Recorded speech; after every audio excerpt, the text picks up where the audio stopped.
नमस्कार, सी न्यूज भारत में आपका एक बार फिर से स्वागत है। खबर कानपुर देहात से है, जहां एक विशाल जनसभा को संबोधित करने पहुंचे उत्तर प्रदेश के मुख्यमंत्री योगी आदित्यनाथ ने कन्नौज लोकसभा सीट से भाजपा प्रत्याशी सुब्रत पाठक के लिए जनता से वोट की अपील करते हुए समर्थन मांगा और विपक्ष को घेरते हुए जमकर निशाना साधा और सरकार की उपलब्धियां गिनाते हुए जनता तक सीधे पहुंचने वाली योजनाओं को भी गिनाया। कानपुर देहात में चौथे चरण यानी 13 मई को मतदान होना है। आज मुख्यमंत्री योगी आदित्यनाथ ने कानपुर देहात के कस्बा झींझक में एक विशाल जनसभा को संबोधित करने पहुंचे। इस बीच कन्नौज के भाजपा प्रत्याशी सुब्रत पाठक ने सपा अध्यक्ष और एनडीए प्रत्याशी अखिलेश यादव पर शब्दों के तीखे तीर चलाने शुरू कर दिए। सुब्रत पाठक ने कहा कि अखिलेश यादव मुख्यमंत्री रहे हैं और हमसे बदला लेने और बराबरी करने आए हैं। अगर बराबरी करनी है तो हमारे महाराज योगी आदित्यनाथ से बराबरी करो। तो वहीं योगी आदित्यनाथ ने जनता को संबोधित करते हुए कहा कि चौथे चरण में 13 मई को मतदान करना है। अब तक 3 चरणों में हुए मतदान में जनता ने स्वीकारा है कि अब की बार भाजपा सरकार, अब की बार 400 पर। जनता से अपील करते हुए कहा कि गर्मी की परवाह न करते हुए बढ़ चढ़कर मतदान कर सुब्रत पाठक को चुनाव जिताकर मोदी जी के हाथों को मजबूत करना है। उन्होंने कहा, सपा की सरकार ने भक्तों पर गोली चलवाई और भाजपा सरकार ने राम मंदिर बनवाया है। सीएम योगी ने और क्या कुछ कहा, आप भी सुनिए। और इसीलिए मैं आज आपके पास आया हूं आपसे कहने के लिए कि नया भारत, ये नया भारत, बहन और भाइयों, ये नया भारत केवल बोलता ही नहीं है, करके दिखाता भी है, करके दिखाता है। भारतीय जनता पार्टी ने कहा था ना कि रामलला हम आएंगे, मंदिर वही बनाएंगे। तब समाजवादी पार्टी के लोग राम भक्तों पर गोलियां चलाते थे ना, बोलते थे ना कि परिंदा भी पर नहीं मार सकता। इनके समय में अयोध्या में आतंकी हमला हुआ था ना, एक तरफ राम भक्तों पर गोली चलाएंगे और दूसरी तरफ आतंकवादियों के मुकदमों को वापस लेंगे। ये समाजवादी पार्टी का चरित्र है। कांग्रेस ने देश की सुरक्षा के साथ खिलवाड़ किया, समाजवादी पार्टी ने प्रदेश की जनता जनार्दन की सुरक्षा के साथ खिलवाड़ किया। ये दोनों एक ही थैले के चट्टे बट्टे हैं और इसीलिए हमेशा मिलकर के फिर जोर आजमाइश करना चाहते हैं। बहन और भाइयों, मैं आपसे कहना चाहूंगा, वह सौगंध याद रखना कि सौगंध राम की खाते हैं, यही खाते थे ना कि माफिया और अपराधी के लिए प्रदेश की धरती पर कोई जगह नहीं होनी चाहिए, कोई जगह नहीं होनी चाहिए। आज माफिया और अपराधियों को उनकी जगह ठीक बता दिया गया है। मुख्यमंत्री, पूर्व गवर्नर दिवंगत होते हैं, समाजवादी पार्टी उनके प्रति संवेदना व्यक्त नहीं करती है। मुलायम सिंह जी की मृत्यु हुई थी, मैं स्वयं गया था, मेरे प्रदेश अध्यक्ष मेरे साथ गए थे, प्रधानमंत्री जी ने संवेदना व्यक्त की थी।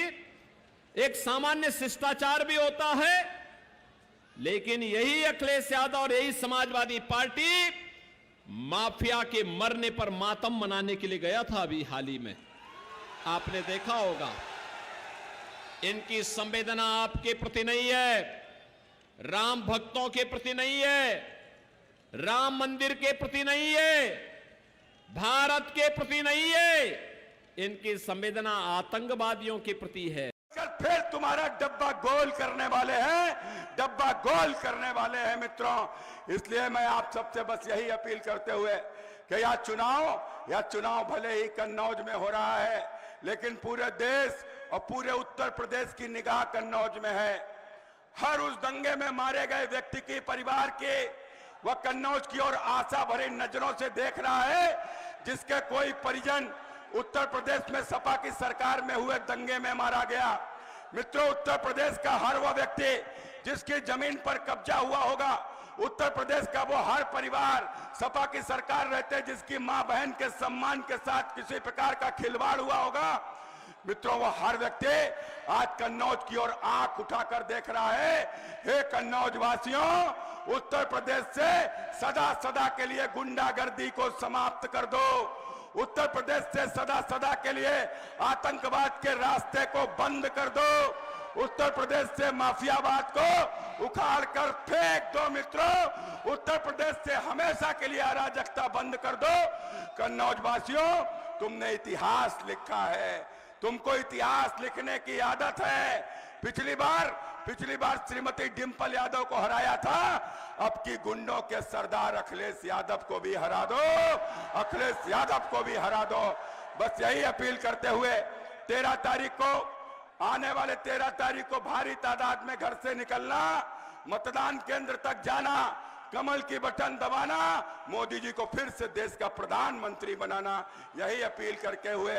क्या लग रहा है, क्या माहौल मोदी में है और मोदी जी की जबरदस्त लहर है और देश की जनता फिर से मोदी जी को प्रधानमंत्री बनाने जा रही है। अखिलेश जी कल आकर कह रहे थे कहीं कुछ नहीं है हमारा तो सब जय जय। 22 में भी यही कह रहे थे, 19 में भी यही कह रहे थे, 17 में भी यही कह रहे थे जब 2 लड़के इकट्ठे हुए थे, 14 में तो सरकार में ही थे।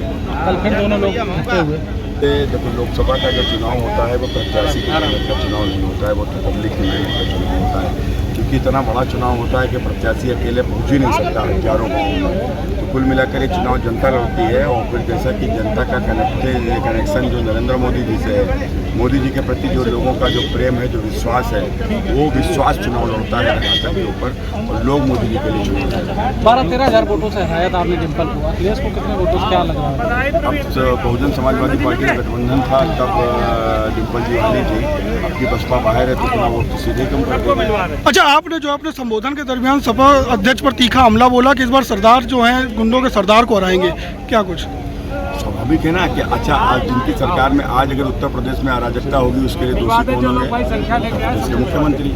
तो आज उत्तर प्रदेश से अराजकता समाप्त हुई है तो इसका श्रेय किसको गया है? उत्तर प्रदेश के मुख्यमंत्री योगी आदित्यनाथ जी को। क्या गुंडा अगर नहीं है तो योगी आदित्यनाथ जी के कारण इसका श्रेय उन्हीं को तो जाता है, कानून व्यवस्था का उन्हीं को तो जाता है ना। तो कुल मिलाकर अखिलेश के समय पर अगर गुंडों को संरक्षण नहीं दिया जाता था तो अराजकता होती कैसे थी, कैसे अराजकता हो सकती है? तो कुल मिलाकर वही गरीब आदमी की जमीन पर कब्जा कर लेता था और वो जमीन की कब्जा की शिकायत करने जाता था तो कब्जा करने वाला थानेदार के बगल में बैठा चाय पी रहा होता था, यही तो सब होता था। तो कुल मिलाकर उन अराजक तत्वों को संरक्षण देना, आखिर कैसे बन गए मुख्तार, कैसे बन गए अतीक, कोई बना इस सरकार में? बताओ आप, किसी के ऊपर कोई भाजपा के संरक्षण में भी अगर कोई अपराधी अगर पनपा हो तो एक का नाम बता दो पूरे उत्तर प्रदेश में, छोटे अपराधी का भी बता दो।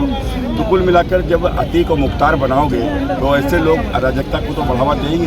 अभी आप कह रहे थे कि अखिलेश जो है वो सीएम योगी के पैर के अंगूठे के बराबर है। देखो, हम कामों के हिसाब से बात करते हैं। जिस प्रकार से अखिलेश जी बताते हैं कि उन्होंने काम किए, उनके अपने काम तो बताते हैं, कारनामे नहीं बताते हैं। लेकिन मैंने कहा कि जब भाई अगर सांसद सुब्रत पाठक की तुलना करना है तो सांसद अखिलेश से करो। हम दोनों लोग 19 में सांसद चुने गए, मैं कन्नौज से चुना गया, अखिलेश जी आजमगढ़ से चुने गए। मैं तो अपने कन्नौज के काम बताता हूँ, मैंने सांसद रहते क्या काम किया। अखिलेश जी ने एक भी काम बताया कि भाई आपने सांसद रहते आजमगढ़ में कौन सा काम किया? आपकी पत्नी श्रीमती डिंपल यादव जी ने मैनपुरी से कौन सा काम किया? अरे मुख्यमंत्री बनके कुछ चंद काम यदि आपने कर दिए तो हमने कहा तो फिर मुख्यमंत्री से तुलना सांसद सुब्रत पाठक की थोड़ी ना हो सकती है।